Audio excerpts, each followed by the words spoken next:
Watching India Glitz, and this is time for a review of the much awaited Mission Impossible Rogue Nation. Tom Cruise is the engine that powers Mission Impossible franchise, and nowhere is it more pronounced than in the first 10 minutes of Rogue Nation. The opening of the film is pure adrenaline as Cruise's Ethan Hunt literally manifests to save the world from yet another disaster. Enough nerve gas to destroy a major city is on a plane, and the ridiculously named Impossible Missions Force, IMF as we know it, is trying desperately to stop it. The attempt is failing miserably till Hunt miraculously appears and hangs to the side of the plane as it soars. For those who have been living under a stone last 6 months, Cruise did the stunt himself. For those who have already watched the much publicized sequence a number of times on TV, YouTube and billboards, it is still shockingly startling on the big screen. You hang to the edge of your seat as Cruise holds on to the plane.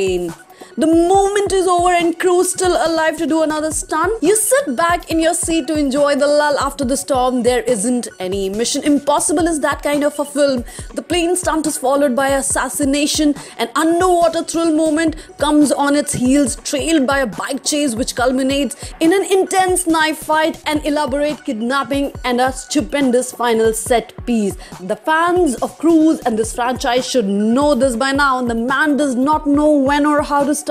At 53, he looks like he's 35 and does stunts which nobody above the age of 18 should even think about. While others are known for their grace and method, Cruise works purely on their willpower. How else do you justify his death wish, aka insane stunts he insists on doing himself? There is the airplane stunt, which Cruise never tires of telling the paying audience he did himself. He also held his breath for an unbelievable 6 minutes while trying to crack a torus-shaped underwater data storage facility. In the film, it almost kills him. He also went high-speed biking racing in Morocco, but the worst that happened was that he scuffed his knee. There is also a stylish assassination attempt at Vienna Opera, which involved fighting on overhead lights. Director McQuarrie is clear that he's making a film around Cruise and offers us one grand set piece after another.